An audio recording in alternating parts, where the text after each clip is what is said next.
Hello my dear friend, welcome to my YouTube channel Bareilly maths point में आपका स्वागत है। तो जैसा कि हमारा चल रहा है सेट नंबर 4 और जिसका क्वेश्चन नंबर बढ़ेंगे 3 की तरफ।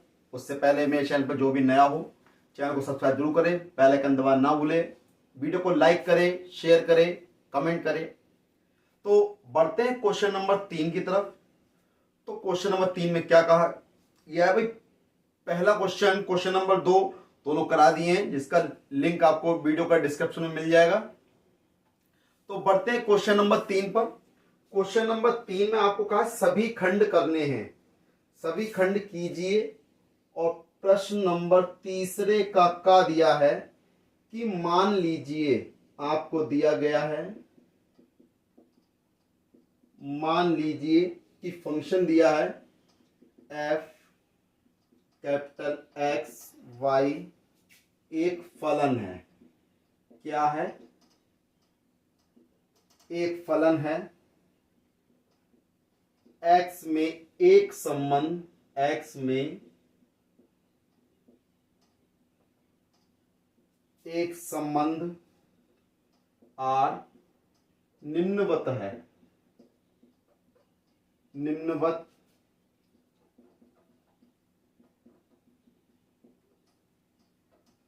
परिभाषित है, जिसमें आपको रिलेशन दिया r is equal to a comma b function of a is equal to function of b। ये आपको दिया गया है और आपसे ये भी कहा गया है जांच कीजिए, जांच कीजिए कि r एक तुल्यता संबंध है, एक तुल्यता संबंध है, संबंध है भाई, आपसे ये कहा गया है। तो क्वेश्चन नंबर 3 में कहा गया है, क्या कहा गया देख लीजिए कि मान लीजिए कोई फंक्शन दिया एक्स वाई में, यानी एक फलन है, एक्स में एक संबंध है आर निम्नवत परिभाषित में। आर क्या परिभाषित कैसे कि रिलेशन आपको दिया F A is equal to F B के, ए कॉमा बी दिया है भाई। आपको इसमें दिखाना है कि संबंध किसका है भाई, आर एक तुल्यता संबंध है, संबंध है। तो भाई तुल्यता संबंध क्या होता है, तो आपने पढ़ा होगा ऐसा संबंध जिसमें भाई स्वतुल्य, सम्मित और संक्रामक तीनों पाए जाते हैं, तो वो क्या कहलाता है, तुल्यता संबंध कहलाता है। क्या कहलाता है? तुल्यता संबंध कहलाता है। अब ये चीज आपको प्रूफ करनी है कि ये स्वतुल्य भी है, सम्मित भी है, संक्रामक भी है। अगर ये तीनों चीजें हैं तो ये कैसा होगा, तुल्यता संबंध होगा, अन्यथा नहीं होगा। तो सबसे पहले हम जो प्रूफ करेंगे इसके सॉल्यूशन में, देखें सबसे पहला काम क्या है, हम इसमें स्वतुल्य देखेंगे कि R कैसा है, स्वतुल्य है, R स्वतुल्य है। चेक करेंगे, है नहीं अभी, पहले चेक करेंगे स्वतुल्य क्या होता है कि खुद के ही बराबर होना, यानी खुद के, यानी A का संबंध किससे होगा, A से होगा, यानी A comma A is belongs to R, है ना, A comma A is belongs to R। तो स्पष्ट है, तब स्पष्ट है कि F A is equal to F A. भाई खुद के तो कैसा है, बराबर है, तो खुद के ही बराबर है तो इसमें कैसा हो गया, तो आर स्वतुल्य है, यानी आर कैसा हो गया, स्वतुल्य हो गया, कंफर्म हो गया बात, ठीक। अब आ जाओ, इसकी सेकंड स्टेप क्या है, सम्मित है, आर सम्मित है। अब ये कंफर्म करेंगे आर सम्मित के लिए कि है या नहीं है। तो सम्मित होने की कंडीशन क्या होती है कि माना, यहां मान लो, माना ये भी माना A comma B is belongs to R, यानी ए और बी आर को बिलोंग कर रहे हैं, तो यानी कि क्या करना चाहिए, F A is equal to F B. तो एफ ए भी एफ बी को बिलोंग करेगा, तो यानी एफ ए को करेगा, यही तो है भाई। बी का संबंध ए से और ए का संबंध बी से है। भाई आपको दे रखा है F A is equal to F B के, दिया हुआ है। तो एफ ए का संबंध बी से है, बी का संबंध ए से है। तो जब दोनों का संबंध इससे है, यानी A comma B belongs to R हो गया, यानी ए का संबंध बी से है तो बी बिलोंग्स टू ए, तो लिख दोगे यानी कि B comma A is belongs to R. तो आर सममित है। तो आर कैसा हो गया, सममित भी हो गया। अब बात आती है तीसरी स्टेप की, संक्रामक। आर संक्रामक है नहीं है, ये भी चेक कर लेते हैं, है ना, ये भी चेक करो। भाई माना A comma B is belongs to R, A comma B is belongs to R, तथा जब A comma B belongs to R था B comma C is belongs to R. भाई ए का संबंध बी से हो तो बी का संबंध सी से है, तो क्या था, तो ए का संबंध सी से भी होना चाहिए, यही तो संबंध था। तो भाई A comma B is belongs to R, यानी ए का संबंध बी से है और बी का संबंध सी से है। तो कहने का मतलब क्या हुआ, कहने का मतलब हुआ F A is equal to F B के हो गया, क्योंकि ए का संबंध बी से है। और ऐसे ही यहां पर F B is equal to F C से हो गया, यानी एफ बी का संबंध किससे हो गया, एफ सी से हो गया। तो अब क्या होना चाहिए, तो ए का संबंध F A is equal to F C से, यानी ए का संबंध किससे होना चाहिए, सी से होना चाहिए। अब सी से है तो भाई लिख देंगे, तो A comma B is belongs to R तथा B comma C belongs to R, तो लिख देंगे अतः A comma C is belongs to R. अतः आर कैसा है, संक्रामक है। आर कैसा है, संक्रामक है। अब संक्रामक भी है, स्वतुल्य भी है और सममित भी है। तो अब देखें कि संक्रामक भी है, स्वतुल्य भी है, सममित भी है, तो आपस में क्या हो जाएगा, तीनों में तुल्यता संबंध हो जाएगा। तीनों में क्या हो जाएगा, तुल्यता संबंध हो जाएगा। तो तुल्यता संबंध अब देखें किसको, कि संक्रामक आपने कर दिया तो लिख देंगे आर स्वतुल्य, सममित तथा संक्रामक है। और जब तीनों चीजें हैं तो ये कैसा हो गया, इसमें तुल्यता संबंध हो गया, तो लिख दोगे आर एक तुल्यता संबंध है। तो ये क्या हो गया, इसका आंसर हो गया। भाई भाई यही तो आपसे कहा था कि मान लीजिए एफ आपको दिया हुआ फलन है, एक्स में संबंध आर निम्नवत परिभाषित है, तो आपसे जांच करवाया था कि आर एक तुल्यता संबंध है। तो तुल्यता संबंध जांच करनी थी, तो जांच करने में पाया क्या गया कि तुल्यता संबंध है, क्योंकि ये स्वतुल्य भी है, सममित भी है, संक्रामक भी है। तो तीनों कंडीशन को सेटिस्फाई करेगा तो ये क्या कहलाएगा, तुल्यता संबंध कहलाएगा, जो कि आपको प्रूफ कर दिया है। बहुत आसान है, 2 नंबर में क्वेश्चन दिया गया है, नोट कर सकते हैं आप लोग इसे। अब इसे रफ कर देते हैं।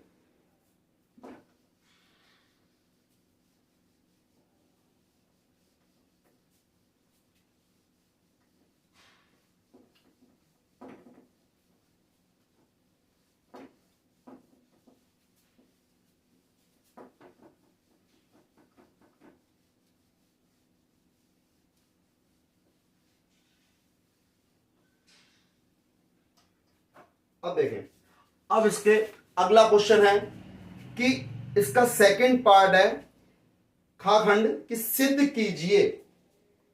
अब आपको इसका दिया है तीसरे का खाखंड है, सिद्ध करो, सिद्ध करो कि यदि ई और एफ, ई और एफ दो स्वतंत्र घटनाएं हैं, स्वतंत्र घटनाएं हैं, तो ई और एफ डैश भी स्वतंत्र होंगी।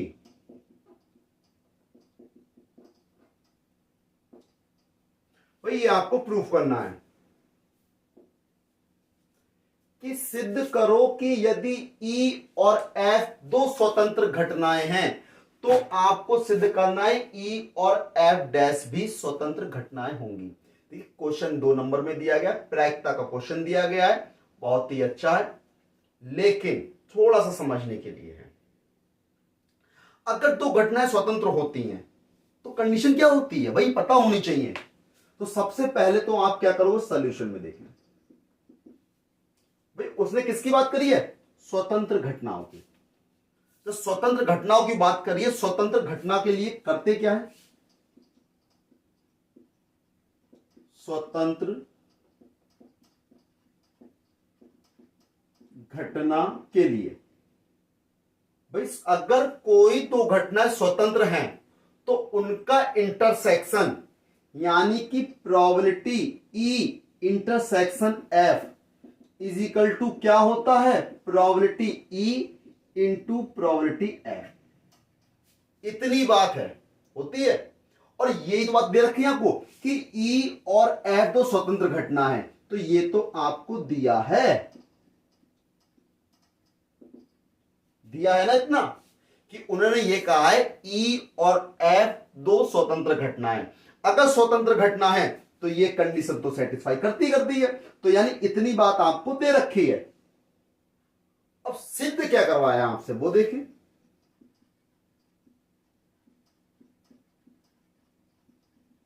सिद्ध करना है, क्या सिद्ध करना है, ई और एफ डैश भी स्वतंत्र होंगी। यानी कहने का मतलब है कि P probability E intersection probability F dash is equal to probability E into probability F dash. ये सिद्ध करवाया है। क्वेश्चन समझ में आ गया अच्छे से कि क्वेश्चन में उन्होंने कहा था ई और एफ दो स्वतंत्र घटना है, तो क्या ई और एफ डैश भी स्वतंत्र होंगी। यानी क्या क्या मतलब क्या है, सिद्ध हो करना है, आपको सिद्ध करना है कि स्वतंत्र होंगी। तो कैसे सिद्ध करेंगे वो हम बताएंगे आपको। देखें भाई दिया था आपको probability E intersection F is equal to probability E into probability F. ये तो आपको दिया हुआ क्योंकि घटना स्वतंत्र है। इतना आपको प्रूफ करना है कि ई और एफ डैश स्वतंत्र होंगी, तो प्रूफ करना है, सिद्ध करना है, इतना ही रहा। ठीक, इतनी बात कंफर्म। अब एक बात समझ लीजिए, छोटी डायग्राम के थ्रू, बेन आरेख के थ्रू समझ लीजिए। अगर मैंने ये मान लिया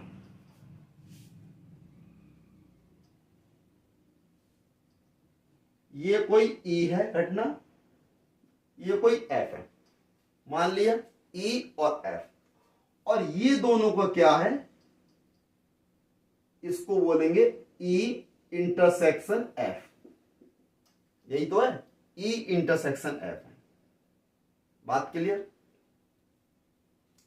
अब बात आती है किसकी, अब समझ लीजिए। अगर मैं डैश निकालो डैश, अगर हम डैश निकालेंगे तो डैश का मतलब क्या होता है, किसी भी भाई अब जब डैश निकालते हैं तो यानी यू में से उसको घटा देते हैं भाई, तो यू में से घटा, अब ये क्या है, एफ डैश है, एफ में इस यू में से इसको घटा दोगे तो यही तो बचेगा, ये वाला पार्ट, ये वाला पार्ट बचा। ठीक, ये वाला पार्ट बचा ना।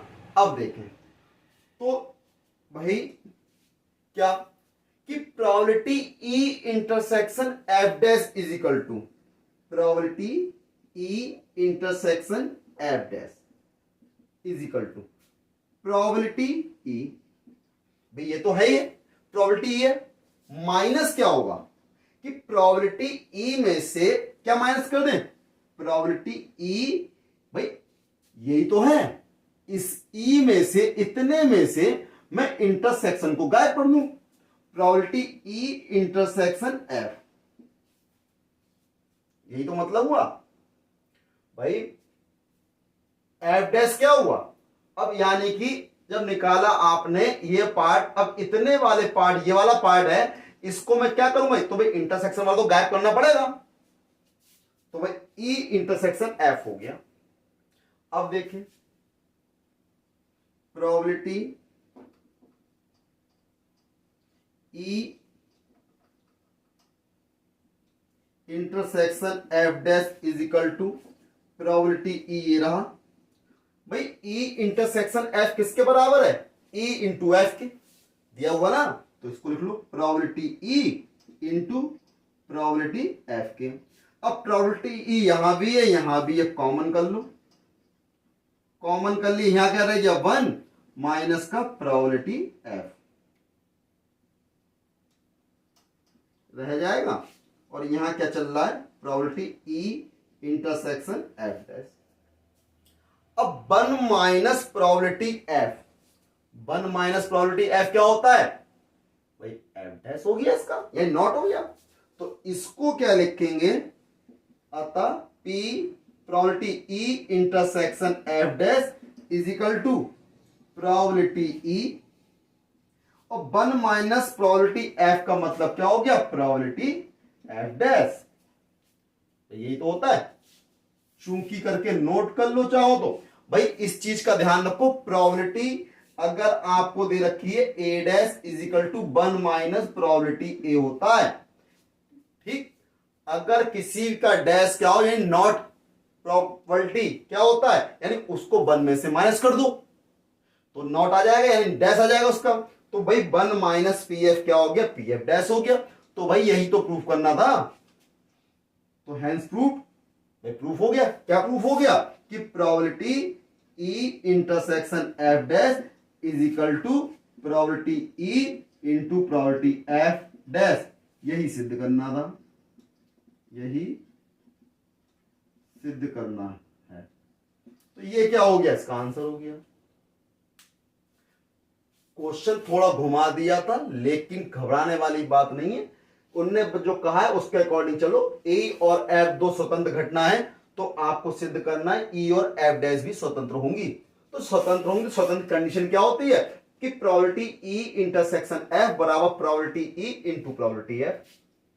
सिद्ध क्या करना है, probability E intersection probability F dash, इसका intersection F dash is equal to probability E into probability F dash, ये सिद्ध करना है। तो भाई probability E intersection F dash को क्या लिख सकते हैं भाई, ई और इंटरसेक्शन एफ डैश, इसका एफ डैश के जब निकालोगे कितना आएगा, इतना वाला पार्ट, यानी कि इतने पूरे पार्ट में से ई इंटरसेक्शन एफ हटा दो, तो भैया हटा दिया भाई। प्रोबेबिलिटी ई में से हमने क्या करा, इसको हटा दिया, ये वाला पार्ट रह जाएगा। तो प्रोबेबिलिटी ई, इसको क्या लिख सकते हैं, प्रोबेबिलिटी ई इंटू एफ, भाई प्रोबेबिलिटी ई कॉमन है, और 1 माइनस प्रोबेबिलिटी एफ क्या होता है, प्रोबेबिलिटी एफ डैश होता है। तो यही तो लाना है, बहुत ही आसान क्वेश्चन है। तो रख कर देते हैं, बढ़ते हैं अगले खंड पे। अगला खंड क्या है, इसको रख कर नोट कर लिया होगा आपने।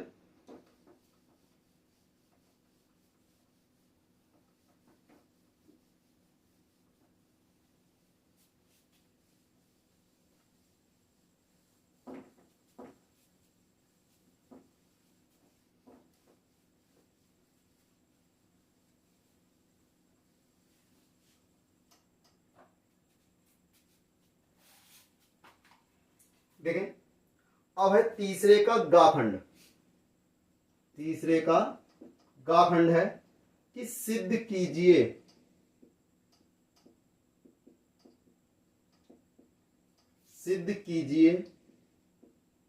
कि फलन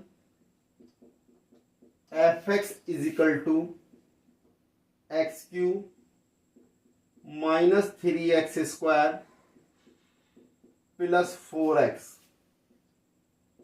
आर पर वर्धमान है। भाई ये आपसे कहा गया है, देखिए बहुत ही आसान क्वेश्चन है, 4 लाइनों का सवाल है। तो इसमें करना क्या है, एफ एक्स बराबर आपको दिया है X cube minus 3x square plus 4x, R पर कैसा है, वर्धमान है। बहुत ही सिंपल क्वेश्चन है। सबसे पहला काम क्या है, पहले तो क्वेश्चन नोट कर लो। एफ एक्स बराबर दिया है x³ -3x² प्लस 4x दिया है। तो सबसे पहले क्या करेंगे, इसका हम डैश निकाल लेंगे। डैश मतलब क्या, डिफरेंशियल, यानी कि इसका कर दो differential with respect to x on both side, on both side, दोनों पक्षों में x के सापेक्ष अवकलन करने पर। जब अवकलन करेंगे तो f डैश x हो जाएगा, x³ का करेंगे तो 3x² हो गया, 3 कांस्टेंट है, x² का 2x हो गया, यानी 3 × 2x हो गया, प्लस 4 कांस्टेंट है, x का 1 हो गया, यानी कि f dash x is equal to 3x² minus का 6x प्लस का 4 हो गया। अब देखें, अब हम इसमें लिख सकते हैं f dash x is equal to 3x² ये है, माइनस का 6x है, और इस 4 को मैं लिख सकता हूं 3 + 1 लिख सकता हूं ना, क्योंकि 3 + 1 4 ही तो होता। 4 को 3 + 1 लिखो या 4 लिखो, बात है की है ना। चेंज कर लीजिए, फायदा हमारा हो जाएगा, थोड़ा क्या हो जाएगा वो भी देख लीजिए। भाई जो भी काम करते हैं फायदे के लिए करते हैं। 3 कॉमन कर लो, कितना हो गया, x² माइनस के 3 × 2 = 6 हो गया, 3 × 1 = 3 हो गया, प्लस 1 ये रहे। भाई इतने में से मैंने कॉमन किया है, पूरे में से नहीं किया है। बात क्लियर है। तो अब देखें a² प्लस b² माइनस का 2ab, तो ये तो बन गया भाई फार्मूला किसका, x - 1 का होल स्क्वायर प्लस 1। ठीक, तो f dash x is equal to 3 × x - 1 का होल स्क्वायर प्लस 1। अब इससे क्या होता है, लिख दोगे, अतः स्पष्ट है कि, भाई स्पष्ट क्या है कि f डैश x क्या है, f dash x is greater than 0, 0 से मान जा। भाई x की वैल्यू कुछ भी रखोगे आप, कुछ भी मतलब कुछ भी, तो भाई अगर 0 भी रख लोगे तो 0 - 1 का स्क्वायर करोगे प्लस का 1, और प्लस 1 ये रहा, तो 0 से ज्यादा आएगी। और जब 0 से ज्यादा आएगी यानी x is belongs to r, sorry f dash x is greater than 0 और x is belongs to r, यानी किसके लिए, रियल नंबर के लिए। तो अतः fx क्या है, r पर वर्धमान है, r पर कैसा है, वर्धमान है। तो भाई यही तो लाना था, बहुत ही आसान क्वेश्चन। अब बढ़ते हैं इसके अगले खंड, घा खंड की तरफ। तो देखें, ये क्वेश्चन कर लिया होगा आप लोगों ने, नोट कर सकते हैं इसे, स्क्रीनशॉट ले लीजिए। तो अब देखें,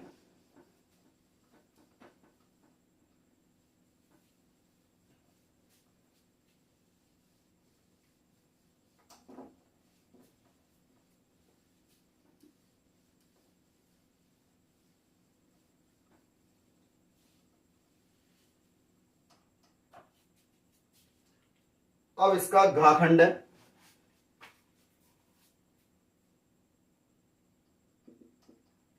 कि मान ज्ञात कीजिए, मान ज्ञात कीजिए, 0 से π/2 दिया है, dx बटे 1 प्लस √10x। तो ये क्वेश्चन बहुत बार आ चुका है, 2017 में आया है, 18 में आया है, 19 में आया है। तो इस प्रकार ये कई बार आ चुका है, और ये अलग अलग तरीके से आता है। यहां पे tan दिया है, यहां पे cot भी आ जाता है, और इसके आगे किस रूप में आता है वो भी आपको बताएंगे। तो सबसे पहले मान ज्ञात करना है इसका, हमें क्वेश्चन यही है। तो अब मान ज्ञात करना है सबसे पहले सॉल्यूशन में।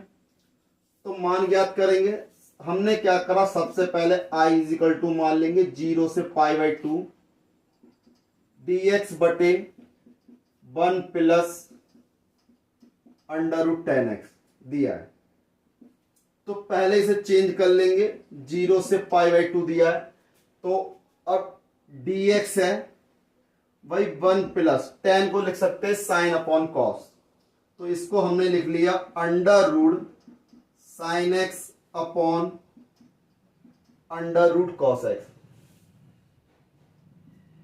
तो अब 0 से पाई बाई 2 लिमिट है, dx आपका ये है, dx को मैं इधर लिख देते हैं,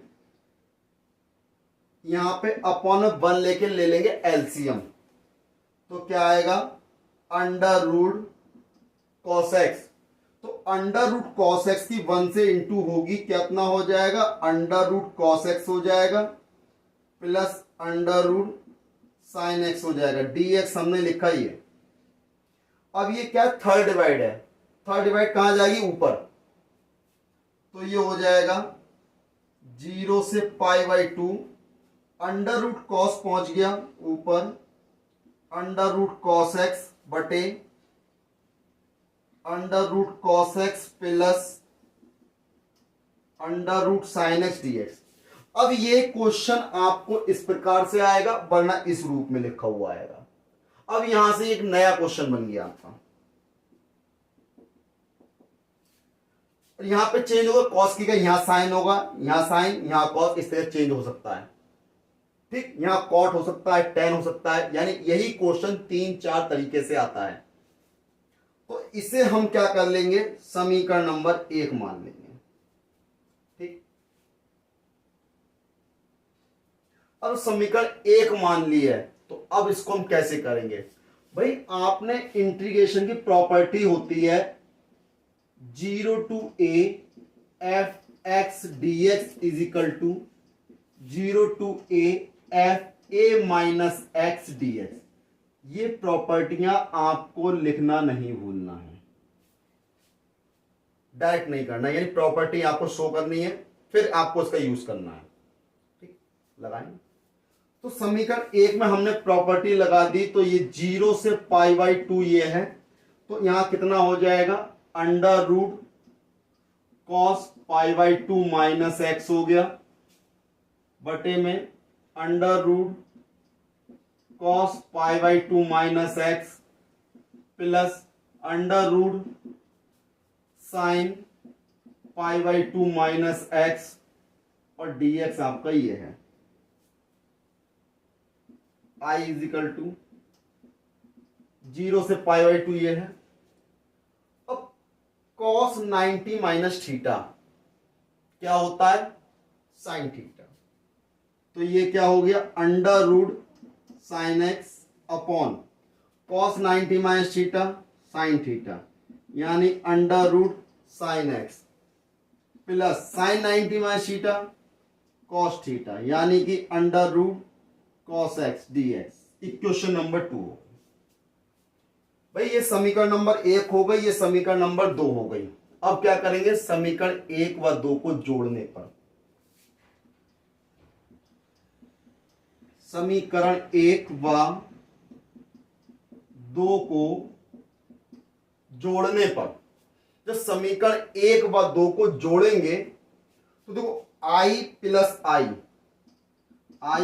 आई हो गया, जब इसको जोड़ेंगे 0 से pi by 2 under root cos X बटे under root cos X plus under root sine X, और इसका dx आपका ये रहा प्लस 0 से pi by 2 under root sine X बटे under root sine X plus under root cos X, dx आपका ये रहा। जब इन दोनों को जोड़ेंगे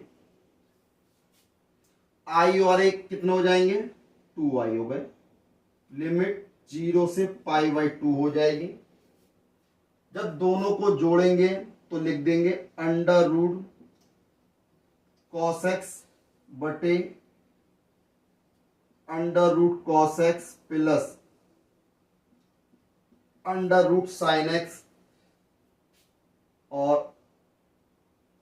plus under root sine X बटे under root sine X plus under root cos X और इनका dx ही रहा। अब स्पेस थोड़ा कम है, थोड़ा रफ कर देते हैं।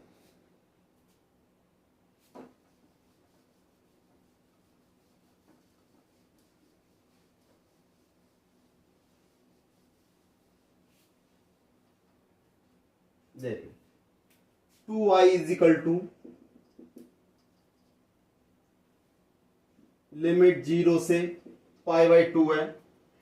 भाई एलसीएम फाइंड करेंगे तो कितना आ जाएगा, under root cos X plus under root sine X. भाई under root cos X plus under root sine X हो या under root sine X plus under root cos X हो, बात एक ही है। 2 में 4 जोड़ो तो भी 6, 4 में 2 जोड़ो तो भी 6। तो अब ऊपर के under root cos X plus under root sine X ऐसे ही नोट कर ले, क्योंकि जब डिवाइड में यानी कि हर में दोनों समान होते हैं तो अंश की संख्या ऐसी उतार लेते हैं। और dx आपका ये है, दोनों सेम है तो इससे ये कैंसिल होते हैं। 2i इज इक्वल टू 0 से π/2, यहां कितना हो गया 1 इंटू dx हो गया। तो 2i इज इक्वल टू 1 का जब इंटीग्रेशन करेंगे कितना हो जाएगा, x हो जाएगा। और लिमिट कितनी है 0 से π/2। तो लिमिट लगा दो अपर लिमिट यानी कि π/2 माइनस लोअर लिमिट। तो कितना बचा 2i इज इक्वल टू π/2, 2 को अपॉन में ले जाओ यानी i इज इक्वल टू कितना हो जाएगा π/4। ये क्या हो जाएगा, इसका फाइनल आंसर हो जाएगा। बहुत ही आसान क्वेश्चन था। इंटीग्रेशन 2 नंबर में क्वेश्चन थोड़ा बड़ा था लेकिन 2 नंबर में था, करने का तरीका आसान है, बहुत ही आसान। इसको नोट कर सकते हैं आप। और इस प्रकार ये क्वेश्चन नंबर 3 कंप्लीट हो गया, इसके चारों खंड। अगली वीडियो मिलेंगे अगले नए क्वेश्चन के साथ, क्वेश्चन नंबर 4 के साथ। तब तक मेरे चैनल पर बने रहिए, वीडियो को लाइक करिए, शेयर करिए, कमेंट करिए, चैनल सब्सक्राइब करिए। जय हिंद साथियों।